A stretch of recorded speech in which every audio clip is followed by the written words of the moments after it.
जिन्होंने सच्चे मन से परमात्मा पर विश्वास किया, लगन लगाई, उन प्रेमियों के जिक्र किए हैं इसमें और महत्ता बताई है मालिक की।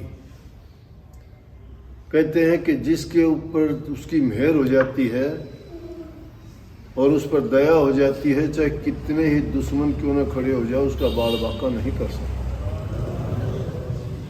क्यों नहीं कर सकते? वो सर्वशक्तिमान सब मानते हैं, वो सर्वज्ञ हर जगह है, सब मानते हैं। वो पाप पुण्य बुरे खोटे भले सब कर्म देखता है। लेकिन सच्ची लगन जिसको लग जाती है और जो पूर्ण रूप से अपने आप को उनके सरेंडर कर देता है, समर्पण। समर्पण का मतलब होता है हर भाव से अपने आप को, सुख आए तो भी उसका, दुख आए तो भी उसका, लाभ हो तो भी उसका, हानि हो तो भी उसकी। ये नहीं कि दुख हो जब तो कर रहना शुरू कर दे, परमात्मा को उलाहने देना शुरू कर दे, खोटा मंदा बोलना शुरू कर दे, बात बात पर शिकायत करना शुरू कर दे, और जब मौज मस्ती भला टाइम गुजरे तो कभी भूले से भी प्रभु का नाम ना ले। परमात्मा ने तो भक्तों को ऐसी नियामत बख्शी है कि उनको तो दोनों हालतों में बराबर ही रहना चाहिए। अगर दुख देता है तो भी जितना याद करते उतना सुख में भी याद कर लेना चाहिए। जितना दुख में याद करते हो उतना सुख में याद कर लो तो दुख कभी आता ही नहीं है। लेकिन विडंबना यह है कि दुख में याद करते हैं, सुख में याद करते नहीं। अब ध्रुव भगत की बात सुनोगे, छोटी सी उम्र, 7 साल का बच्चा, एक ताना देने के कारण, राजा की 2 रानियां थी, वो दूसरी रानी था, उससे उसका पिता कम प्यार करता था ध्रुव की माँ से। ध्रुव ने एक दिन गोदी में बैठा, राजा बैठा हुआ था, छोटा बच्चा था, सोचा मैं भी अपने पिता की गोद में बैठूं। जाके गोद में बैठे, बच्चा तो बड़ा खुश हुआ, पिता भी बड़ा खुश हुआ कि मेरा ये बेटा भी आया। उस रानी से डरता था, वो उस बच्चे को गोद नहीं लेने देती थी, उसकी माँ के पास राजा को नहीं जाने देती थी, बात नहीं करने देती थी, ईर्ष्यालु थी। बच्चा जब उसकी गोद में बैठा हुआ था, उसने देख लिया, आते ही ईर्ष्यावश उसका हाथ पकड़ के नीचे फेंक देती है। कहती है अगर इतना ही तुझे राजा की गोद में बैठने का शौक था तो मेरी गोद से पैदा होता। राजा कुछ नहीं बोल पाया। क्यों नहीं बोल पाया? कि राजा रानी के बस था। अगर वो कहे तो रानी रूठ जाए, रानी रूठ जाए तो राजा का सब कुछ खराब हो जाए। क्यों? राजा उससे प्यार करता था। जो जिससे प्यार करता है वो उसका रूठना, उसका दुखी होना नहीं देख सकता, चाहे उसके लिए उसको कितना त्याग क्यों न करना पड़े। अपने बच्चे को भी कुछ नहीं बोल सका, ये तक नहीं कह सका। ना बच्चा रोता बिलखता कुर्लाता हुआ अपनी माँ के पास गया और जाके, छोटी उम्र थी बच्चे की, उसको ये पता था मैं भी राजा का बेटा हूँ, मेरी माँ भी रानी है। लेकिन उसको ये नहीं पता था, उसकी माँ बहुत अच्छी थी, वो नहीं बताती थी अपने पुत्र से कि तेरा पिता मेरे से प्यार नहीं करता। वो उस बात को अपने शरीर में दफनाए हुए, अपने दुख को लिए हुए ऐसे ही घूमती थी, लेकिन बच्चे ने उसको दुख को ताज़ा कर दिया। माँ बच्चे के दुख को नहीं देख सकती क्योंकि वो अपने 9 महीने गर्भ में रखती है। बच्चे को रोता हुआ देख के छाती से लगाया, पुचकारा, सिर पे हाथ फेरा, प्यार से बोली बेटा क्यों रोया, क्या बात? कहने लगे माता जी ये बताइए आप राजा की रानी हो कि गोली हो? गोली जानते हो? दासी।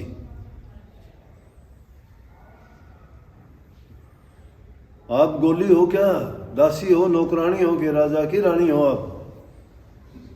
माँ समझ गई, बच्चे की बात में बड़ी सार भरा हुआ था। कहने लगी ये वचन है सुनने का, जो वचन इंसान के जीवन को बदलता है। इंसानों की बात करता हूँ मैं, सत्संग में ऐसे ही कोई आ जाते हैं जिनको कोई सरोकार नहीं, कोई मतलब नहीं, वो लोग और ही कुछ चीज़ के ग्राहक होते हैं, जिनका ना विचार बदलता है, ना जीवन बदलता है, ना उनका कोई उद्देश्य बदलता है। उद्देश्य भी उनका वही होता है।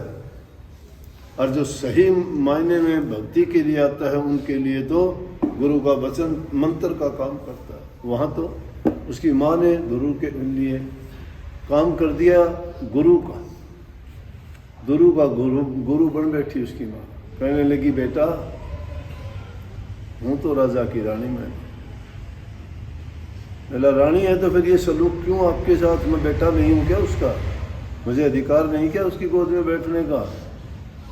मुझे क्यों कह दिया उस रानी ने, मेरी दूसरी माता ने, कि तेरा ये अधिकार नहीं है? अगर यहाँ बैठने का शौक था तो मेरे पेट से पैदा होता। बोला बेटा ये कमी मेरी है, मैंने पिछले जन्म में अच्छे कर्म नहीं किए, मैंने प्रभु का नाम नहीं लिया। रानी तो जरूर हूँ, लेकिन मेरा उस पाप कर्म का फल ये है कि मैं प्रभु को अगर याद करती तो ये दिन नहीं देखना पड़ता। क्या नहीं किया आपने? बोला प्रभु की भक्ति है। बोला वो कौन है? बोला वो सबकी रक्षा करने वाला, सबको देखने वाला, सब कुछ बख्शने वाला, उसका नाम क्या है कि तू कर दे बेड़ा पार, कि वो सबका बेड़ा पार करने वाला। बोला कहाँ रहता है वो? बोला बेटा भक्ति करने से मिलता है, यूँ नहीं मिलता। कहाँ मिलेगा? बोला उसकी तो कहीं एकांत में जब भक्ति करते हैं वो भक्तों के पास आके मिलता है। तो बोला मैं उसको ढूंढूंगा। बोली बेटा तेरी उम्र क्या है? 7 साल का बच्चा है, घर छोड़ के चल देता है। वो कोकिला बना जंगल में जाता है, नारद मुनि मिल जाते हैं। बोले अरे कहाँ चला तू, इतना छोटा बच्चा?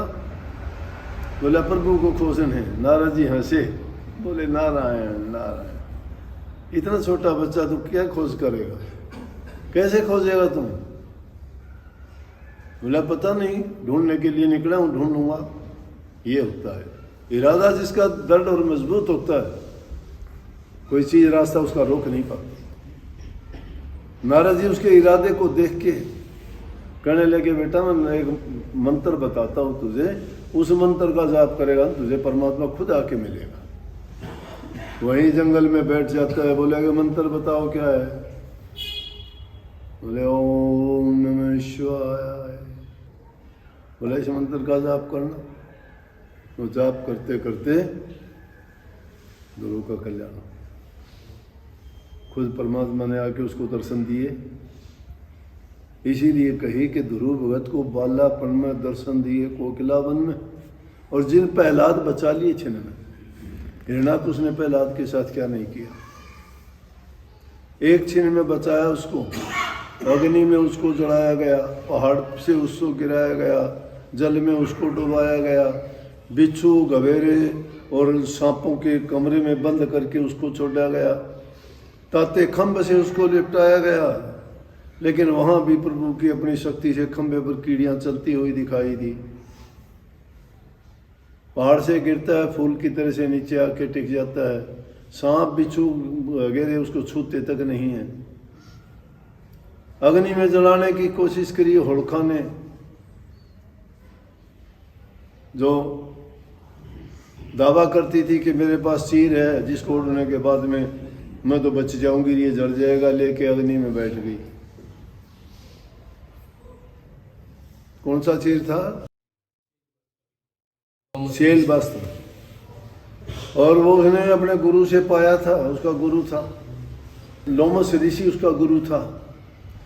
एक भजन में आया भी है, शील वस्त्र था होड़का द्वारा वो लोमस ऋषि से पाया था, पहले भी वह सती हुई थी, उसे ओढ़ सुख पाया था, अब के बैर करया भक्ता मर होया नहीं मनसाया था। कि इस बार भक्तों से उसने दुश्मनी करी, मन का चाया नहीं हुआ। प्रभु की कृपा जिस पर होती है उसको कौन मार सकता है?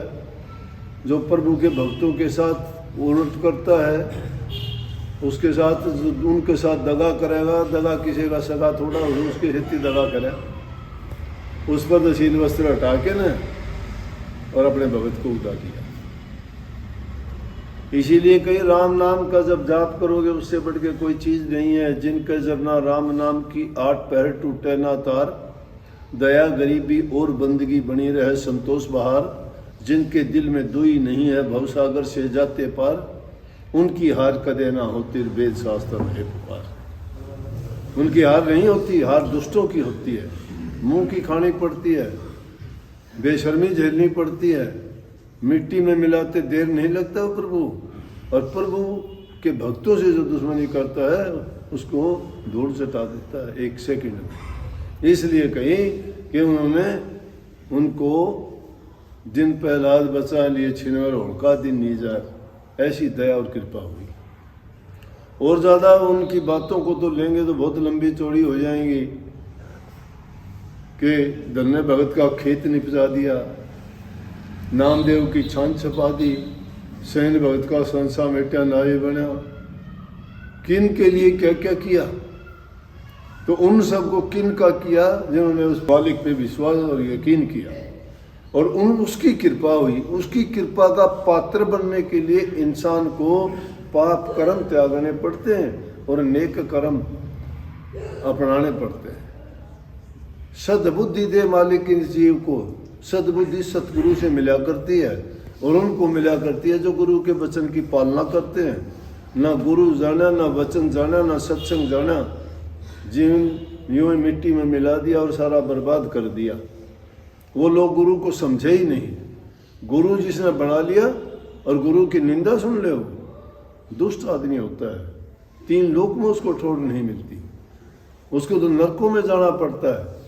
गुरु बचाए तो ही बच सकता, नहीं बच नहीं सकता। कितने जो ऐसे हुए वो सब के सब इसी तरह से मारे गए, उनको अपना पाप कर्म भोगना पड़ा और उनकी निंदा हुई दुनिया में। किसी ने मुंह नहीं लगने दिया, फिर उनको मुंह दिखाने लायक नहीं रहते। इसलिए गुरु की निंदा सुनिए न काना, पाप लगो घात समाना। गुरु निंदक दादर होई और बरस सहसर रह नरक में बचा न सकता कोई। गुरु निंदक धी के यार, गुरु निंदक फिट फिट होए खुआर, गुरु निंदकों के मुंह काले, गुरु निंदक फिट फिट हो मतवाले। इसलिए गुरु की निंदा से जो नहीं डरता, गुरु को मानस रूप समझता, सो जीव जानो अपघाती, उन संकाल करे उत्पाती। उनके साथ काल उत्पात करे ही करेगा, लेकिन गुरु भक्तों को वो बचा लेता है। अपने भक्तों के कारण वो अपनी परवाह नहीं करता। स्वर्ग छोड़ बैकुंठ त्याग नंगे पैरों भाग्य आता है।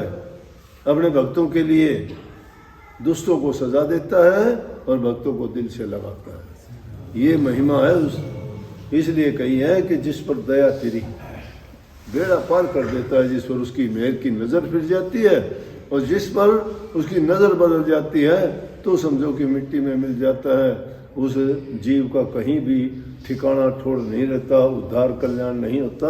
उसको अपने पाप कर्मों का दुख भोगना ही भोगना पड़ता है। दोष किसी को नहीं देना, दोष अपने कर्मों को देते हो ना, ठीक बात है। तुम्हें पता नहीं दो तो देते, कहते तो मेरा कर्म, हाँ कर्म है, कर्म तुमने किया, तूने किया और किसी ने नहीं किया। कर्म बुरा करने से बचो, किसी का बुरा ना करो। तुम्हारा जो किया हुआ वो तो भोग रहे हो, आगे के लिए अच्छा बना लो, आगे ना करो किसी का। जो कर सकते हो अच्छा करो, सेवा करो, प्रेम करो, भक्ति करो, और जबान से मीठा बोलो, कटु शब्द ना कहो, किसी की निंदा बुराई ना करो। निंदा बुराई करो तो अपनी करो कि तुम्हारे अंदर कौन कौन से ऐप है। दूसरों की बुराई क्या देखते हो? दूसरों के कपड़े क्यों साफ करते हो? अपने साफ कर लो ना, मैले बहुत है। अपना मैल उतार लो, दूसरों की तरफ क्यों भागते हो? ये संतों की वाणी है। संतों ने इस जीव के उद्धार और कल्याण के लिए कही है। लेकिन दुष्ट आदमी दुष्टता बहुत छोड़ता नहीं है, उसके बस की बात नहीं है, क्योंकि उसने अपनी बुद्धि की, अकल की डोर काल को सौंप रखी है। वो काल जिस तरह चलाता है वो हमें ही भागता है। तो वहाँ गुरु का वचन उसके काम नहीं लगता। निंदकों की बात उसको अच्छी लगती है, कपट की बात उसको अच्छी लगती है। उसकी गिजा, उसकी खुराक यही है। इसलिए अगर किसी पर गुरु की कृपा ही हो तो ही वो जीव बच सकता, नहीं बच सकता। और वो संतों के दर्शन से, कैसे निर्मल चित्त से निर्मल चित्त से। फिर कहा मैंने निर्मल चित्त से, मन के अंदर कपट रख के जो दर्शन करता है उसके जहर दुगना भरता है, वो और अच्छी तरह से मरता चला जाता है। उसके दिल अंदर से डिमक आती है, उसको बाहर से दिखाई देता, अंदर से खोखला हो चुका है, खत्म है वो। इसलिए निर्मल चित्त सद बुद्धि से काम जो लेता है वही अपने जीवन का उद्धार करवाता है। सबको आशीर्वाद।